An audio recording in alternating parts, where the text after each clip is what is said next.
Fala galera, Jonathan Fernandes na área. Jonathan Fernandes para o último plataforma de férias dessa temporada.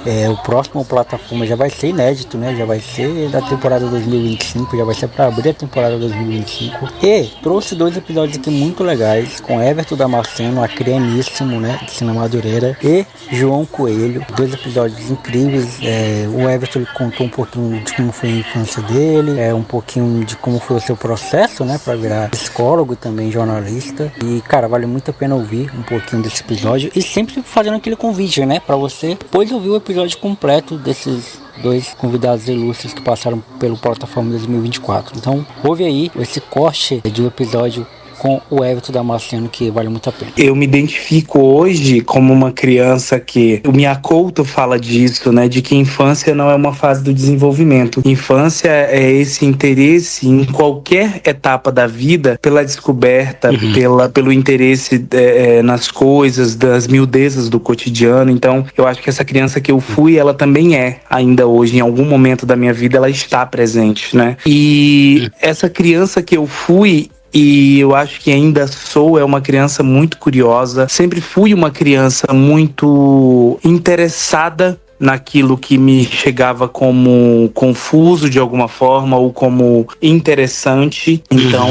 sempre que essa criança se deparou com alguma coisa que chamou a atenção, ela tentou desbravar aquilo da melhor forma possível. Minha mãe dizia assim, o Everton é esse menino muito curioso, o Everton é esse menino que se alguém fala para ele sobre alguma palavra nova da língua portuguesa, ele vai procurar e vai pesquisar qual é a formação dessa palavra no latim, qual é a formação, epistemológica dessa palavra. Então, eu acho que se eu pudesse pensar numa criança que esse Everton foi, e eu acho que resgata de vez em quando, essa criança curiosa, engajada no mundo e muito falante também, né? Eu sempre falei muito, sempre conversei, dialoguei muito com as pessoas e sempre tive uma boa relação com pessoas que tinham mais idade do que eu, né? Eu acho que essa é uma característica muito forte. Então, eu sim, tinha muitas relações com crianças, com pessoas da minha faixa etária, mas eu também era uma criança muito interessada no que os adultos conversavam, naquilo que era do mundo do adulto, se é que a gente pode pensar no mundo do adulto e no mundo da criança, né? Mas foi mais ou menos nesse sentido.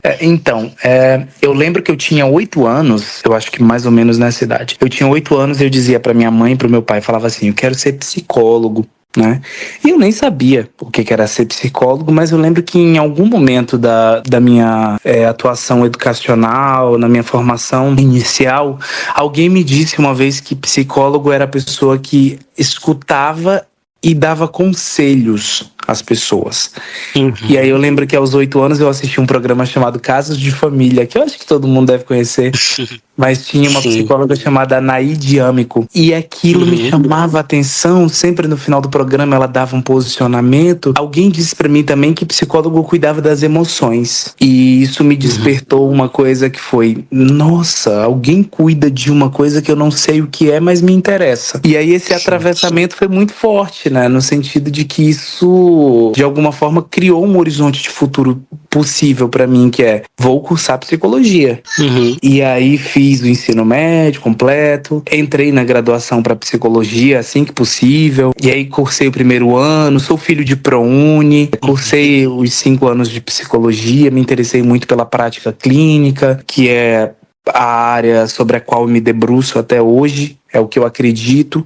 Eu acredito em poucas coisas na minha vida, né? E 2 dessas coisas que eu acredito são educação e essa de frente freiriana, que é o Paulo Freire, que é esse educador, esse pedagogo brasileiro que revolucionou a história da educação no Brasil. E a segunda coisa é a clínica, que é esse lugar em que eu acho que a gente consegue acessar as mentalidades e criar dimensões outras de cuidado nesse universo que a gente vive. E tem o jornalismo, né? Jornalismo foi esse lugar de interessante. Eu vou falar sobre isso agora porque você me coloca num lugar em que é muito curioso. Todo mundo que me pergunta isso fica um pouco, acha um pouco interessante a história, porque eu não tinha nenhuma intenção em fazer jornalismo. Nunca tive intenção de fazer jornalismo, mas eu lembro que eu estava nas bodas de diamante dos meus avós, em 2014, acho que 2014, e a dona do site, a proprietária do site Continunet, que é a Vânia Pinheiro, hoje que continua sendo minha chefe, minha amiga. Estava nesse lugar, eu conhecia porque as nossas famílias eram muito próximas, mas a gente não tinha um contato muito íntimo. E ela me viu lá falando para minha avó, para o meu avô, também cantando, lendo um texto, né, que eu tinha produzido à época. E ela, vendo aquela cena, falou: bom, se ele fala e se ele se comunica tão bem assim, ele deve escrever bem, né? Não sei de onde que ela tirou essa ideia, mas surgiu Essa correlação, né? Que eu achei muito, muito legal, assim, porque, de fato, ela é uma pessoa que tem muita fé no potencial das outras. E eu acho que isso falta muito, sabe, Jonathan, hoje, você acreditar no potencial das pessoas e investir nelas, portanto. E ela foi muito, assim, catedrática nesse momento, porque ela me chegou pra mim e falou: ó, eu queria que você fizesse um teste lá na minha empresa, eu acho que você dá uma excelente jornalista. E aí eu falei: meu, eu não sei, né, eu nunca escrevi texto jornalístico, não sei pra onde que vai, né. Apesar de ter sido um adolescente, uma criança que teve acesso à leitura muito cedo e sempre gostou de ler muito, de escrever, mas eu não tinha acesso às técnicas, aos métodos, né, da escrita jornalística. E aí ela falou: você tá trabalhando? Eu falei: não tô começando psicologia, tava iniciando psicologia naquele ano. E ela falou assim: então vamos entrar para um estágio. Eu falei: vamos, a gente começa no estágio e aí a gente vê no que vai dar. E aí iniciei o estágio, não tinha noção nenhuma. E eu lembro que o editor à época era o Anderson Bodanese, meu amigo jornalista também, maravilhoso. E entreguei o primeiro texto. Lembro como se fosse hoje, que foi sobre uma apreensão de drogas dentro de um presídio aqui de Sena Madureira, que é onde eu estou hoje na transmissão de um evento, também minha terra natal, minha cidade maravilhosa. Fiz esse texto, entreguei, e aí ele disse: olha, texto muito bom, né? Foi você mesmo que escreveu? Eu falei: sim, foi eu que escrevi. Aí ele: que legal, então pega outro texto. Me deu um outro texto, uma outra produção, não acreditando muito que eu tinha feito aquela primeira, né? E aí os textos foram passando, ele: olha, que legal, você tem uma experiência boa com texto. E aí foi aperfeiçoando. Eu tive muitos professores também nesse processo, sabe, Jonathan? Porque ainda que eu tivesse alguma habilidade, alguma possibilidade de me tornar jornalista, eu não conseguiria fazer isso sozinho. Então, eu sou de uma época em que, na redação do Continente, eu tinha os melhores nomes do jornalismo acreano, que era Altino Machado, Acém Neto, Fábio Pontes, meu amigo querido, maravilhoso, que eu tenho uma relação excelente com ele hoje, um jornalista ambiental de muita categoria. O próprio Anderson Bodanese, minha amiga colunista política e também uma jornalista de ponta, Gina Menezes. Então, eu fiz parte de um colégio de jornalistas que naquele momento estavam todos concentrados dentro de uma redação e me ensinando. Então eu sou o jornalista que sou hoje e tenho a minha habilidade na escrita porque eu fui formado e fui forjado por essas pessoas que estão muito bem aí hoje atuando, né? E são meus eternos professores. Então eu sou muito grato. Minha história começou assim, né? Também não posso deixar de agradecer quem me introduziu no jornalismo de TV, né? No jornalismo de vídeo. Meus professores, Nani Damasceno, aprendi muito com Sofia Bruneta, que hoje é minha amiga, apresentadora também, Mariana Tavares. Então eu tive muitas influências que me ajudaram a criar esse Everton que eu sou hoje, que eu acho que de alguma forma tô me construindo, sabe? Tô me refazendo nesse sentido. O capitalismo tá vendendo pra gente, além de todo esse sofrimento, na verdade ele coloca uma roupa nesse sofrimento que é a ideia de sucesso, que é a ideia de progresso. Tem um filósofo sul-coreano chamado Byung-Chul Han, que ele fala muito sobre isso numa obra dele em específico chamada Sociedade do Cansaço. E o que o Byung-Chul Han está dizendo quando ele relembra, por exemplo, um outro teórico maravilhoso chamado Michel Foucault, e o Michel Foucault entende que a gente vive numa sociedade disciplinar, que é uma sociedade em que os nossos corpos estão atuando no mundo a partir de normas, a partir de ordens, né? Como trabalhar, fazer coisas que as normas sociais impõem. Mas o Byung-Chul Han está dizendo que essa sociedade de agora, ela não é mais disciplinar. Essa sociedade de agora é a sociedade em que a gente está padecendo pelo excesso de positividade. A gente está sucumbindo pelo excesso de positividade, por um otimismo selvagem que fala pra gente assim: você tem que trabalhar incansavelmente para você ser uma pessoa de sucesso. Você tem que entregar tudo de você, os dentes, os cabelos, as horas de sono, para que você seja um sujeito de sucesso. Então, a gente não tá mais no momento, talvez até esteja, a crítica do Bill Churran é isso, ao Foucault. Não é que a gente tá só numa sociedade disciplinar, a gente tá também numa sociedade que vende pra gente uma positividade que mais nos adoece do que nos coloca no patamar de saudáveis. Então, no sentido de que a gente tá o tempo todo lutando por esse lugar de sucesso que a gente nem sabe se é sucesso de fato. E a pergunta que eu faço, né, e faço isso na clínica também para os meus pacientes, me faço hora ou outra nesse processo. O que é sucesso para você? Né?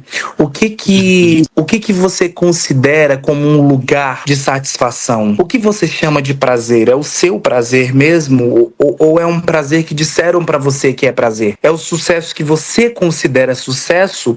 Ou é o sucesso que disseram para você que é sucesso? Então, às vezes a gente precisa desnudar a palavra, como diz o meu maior poeta da vida, a pessoa que abriu meu coração para muitas coisas, que é o Manuel de Barros. A gente precisa dissecar a palavra. Sim. Entendimento das coisas, o que a gente escuta, pra gente conseguir entender o que é que a gente tá falando, sabe? O que a gente tá ouvindo, de que forma a gente pode pegar isso que a gente tá ouvindo e traduzir ao nosso tom, a partir do que é de fato prazeroso pra gente. Então, sim, eu acho que esse momento do capitalismo exige da gente e demanda da gente, na verdade, eu nem usaria essa palavra, demanda da gente dissecar o entendimento do que é sucesso pra gente entender a partir da gente, pra gente entender a partir das nossas necessidades.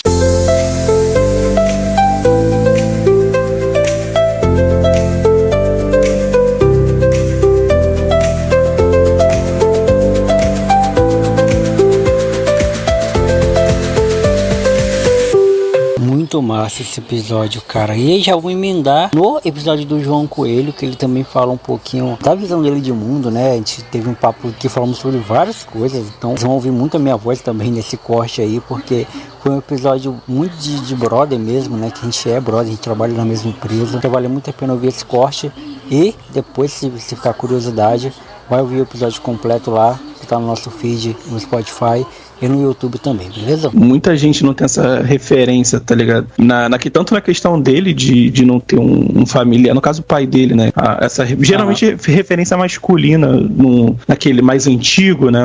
É mais carrancudo. Por exemplo, o meu pai, cara, eu também não lembro a última vez que meu pai falou eu te amo, tá ligado? E eu moro com ele, pô, ele tá ali na sala e tal. E eu não lembro a última vez que eu falei que ele falou eu te amo, mas eu também não lembro a última vez que eu falei pra ele, tá ligado? Então, é tipo aquela via do, pô, eu não posso chegar e cobrar o cara porque eu também não faço. Mas, pô, eu não faço por quê? Inclusive, minha mulher vive falando de fazer terapia pra eu entender como é que minha cabeça funciona, entendeu? Tipo assim, pra melhorar, cara. E de verdade, eu não faço terapia, mas eu recomendo. Cara, quem não faz, mano, procura fazer, velho, porque a minha mulher fez e, pô, pra ela funcionou legal. Pra mim, eu ainda não procurei, né? Sei lá, ainda tenho vergonha de me abrir. Não sou muito do tipo que chega e me abro assim com pessoa desconhecida. Até sou um pouco assim contigo, igual você falou, pra quem conhece, eu sou essa pessoa aberta, brincalhona, tal, não sei o que, mas pra pessoa nova eu sou mais tipo, não, valeu, não, beleza, tá tranquilo.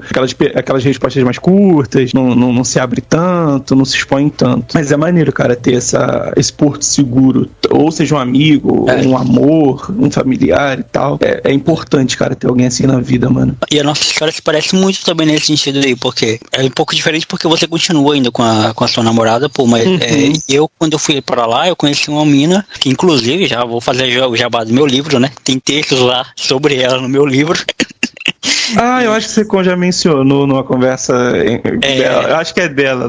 Acho que sim. E ela foi uma pessoa muito importante, assim, tipo, né, nesse período, porque, cara, eu tive uma infância muito, muito boa, não tenho muito o que queixar, não, em relação a... Minha mãe sempre me deu tudo que pôde, na medida do possível, a gente não era rico, longe disso, a gente chegava a passar necessidade em alguns momentos, mas, pô, a gente sempre foi uma família feliz, tá ligado? Que eu sempre fui o xodó, assim, da família, porque eu era o único neto, eu fui o único filho da minha mãe durante 11 anos, aí depois veio meu irmão e tal. Então, eu tinha muitos amigos, pô, no meu bairro, na minha rua, eu era muito querido, tá ligado? Eu sou muito querido ainda, então não tenho muito o que queixar em relação a isso, não. Mas na minha adolescência, pô, e realmente, cara, a adolescência é um período muito conturbado, tá ligado? Não só pra quem passa, mas pra quem passa com você, tá ligado? Então, tipo, é um momento que você tá descobrindo muita coisa, você tá se descobrindo. Eu acho que é o período que a gente molda nosso caráter, tá ligado? Porque mano, muitas das pessoas hoje que eu vejo que, por exemplo, estão na vida errada, estão porque na adolescência já se misturavam com pessoas erradas, tá ligado? Então, tipo assim,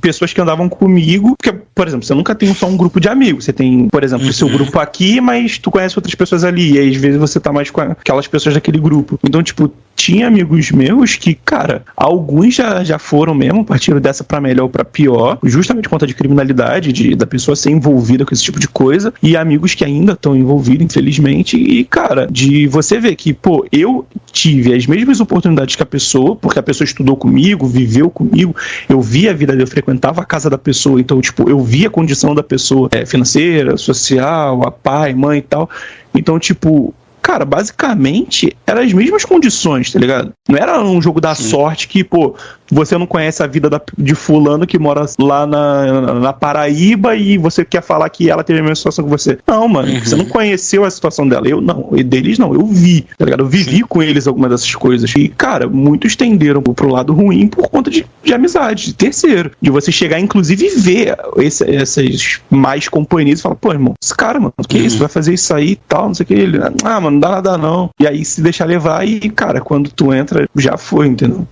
Má influência é muito complicado, cara, principalmente na adolescência. Exato. Cara, eu valorizo muito pessoa que pensa diferente, porque se você se cerca de pessoas com o mesmo pensamento, você nunca vai evoluir, porque todo mundo pensa igual. Não tem pra onde você ir a mais. Tipo assim, você tá vendo o norte, você vai ficar indo pro norte, porque você não sabe que existe o sul. Aí vai ter alguém que vai chegar, que você pode encontrar no meio do caminho e vai assim, pô, ir pro sul. Pô, mas eu vou voltar?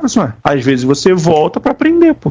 Por mais que você continue indo pro norte, tipo assim, você ter alguém que vai te dar um ponto de vista diferente e vai te fazer pensar naquela visão mais ampla, pô, cara, isso pra mim é surreal, mano. Eu adoro chegar e falar com alguém que, tipo, não tenha nada a ver comigo, tá ligado? Por mais que eu não vá concordar com a pessoa, só chegar aqui ter aquele bate-papo, aquele diálogo. Porque, cara, numa conversa assim, tem coisas que tem, por exemplo, informações que você pode não saber que a pessoa vai usar como argumento pra defender o ponto. Ela fala assim, caraca, eu não sabia disso, tá ligado? E aí você, pô, pronto, você aprendeu uma coisa nova numa conversa que até então era uma discussão, tá ligado? Isso é muito bom, mano. Eu gosto muito disso, velho. Exato.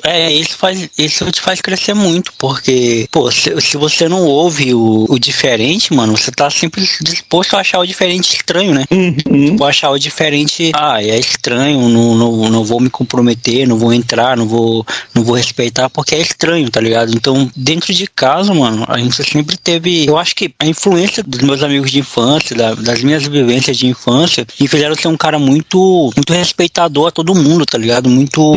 E questionar tudo também, ao mesmo tempo. Embora eu tenha passado um tempo na igreja muito grande, tipo assim, eu acho uns bons anos na igreja, tipo igreja pentecostal, igreja neopentecostal, mas mesmo imerso nela, eu questionava muita coisa. Questionava, sim. Tipo, por que orar, por que ler a Bíblia, por que ter culto de tal dia, ter culto em tal hora, por que dessa forma, por que esse louvor, tá ligado? Mas assim, não tinha espaço pra esse meu questionamento ir além, então eu aceitava muita coisa, até o ponto de eu não conseguir mais sustentar tudo isso, tá ligado? E foi quando eu saí. Mas é importante, pô, ouvir, tá ligado? É importante. Com certeza é importante. Sim. E, cara, às vezes quando eu tô conversando assim, eu dou de exemplo, as pessoas falam assim, ai, tu também só fala dela, que é essa Mara. E, tipo, cara, ela pra mim eu falo, foi o divisor de águas na minha vida real. Porque se hoje eu sou um ser humano bom, se hoje eu sou um ser humano respeitável, um ser humano que, sabe, uma pessoa boa mesmo, gentil e tal, cara,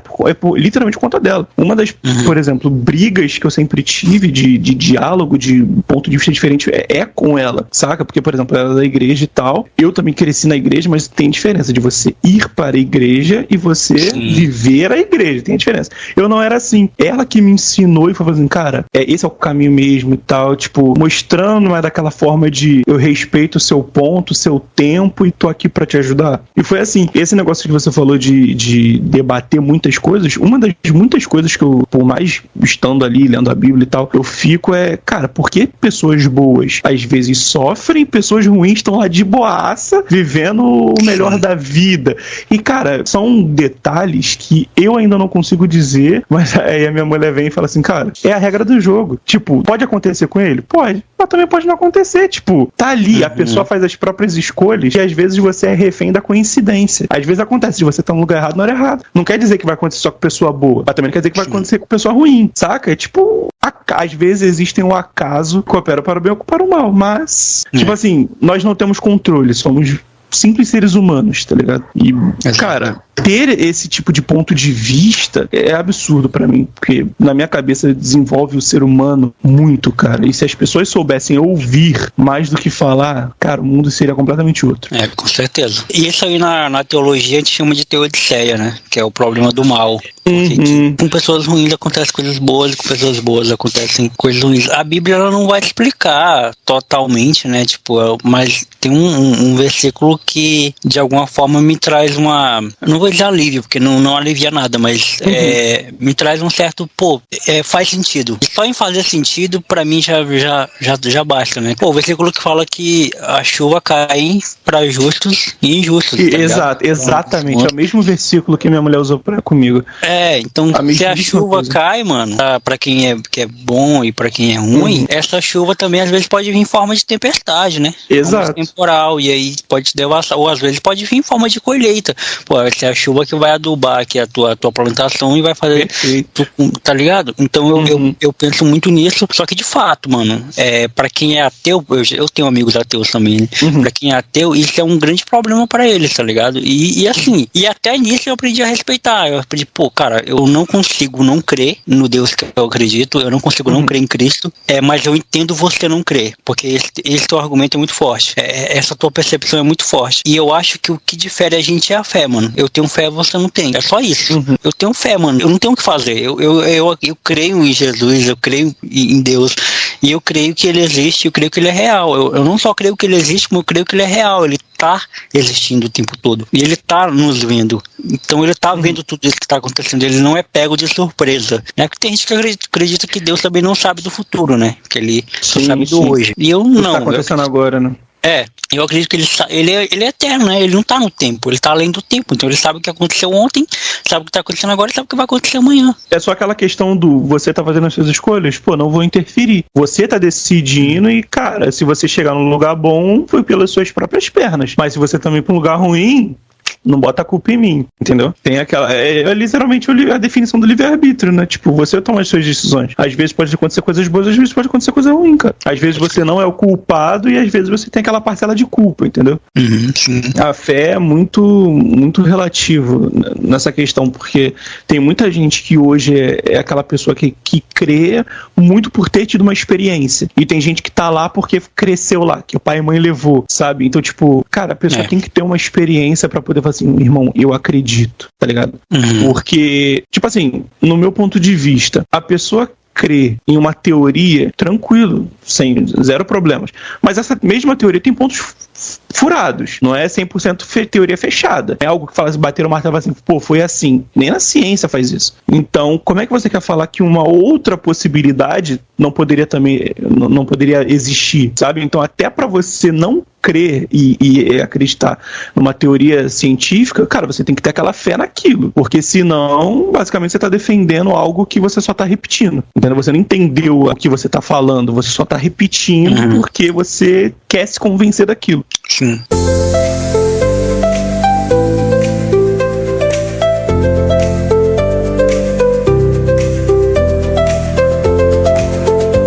É isso, galera, muito obrigado para vocês que acompanharam essa saga, né, do Plataforma de Férias, esses 3 episódios. Nosso plataforma na temporada 2025 volta no mês que vem, já com episódios novos, muito convidados ilustres, e vai ser muito da hora, beleza? Segue a gente no Instagram, @teólogo de quinta, @Jonathan Fernandes original, e até a próxima quinta. Até a próxima quinta não, nessa quinta tem, né, Teólogo de Quinta, e na próxima quinta também, obviamente. Então é isso, muito obrigado e fui!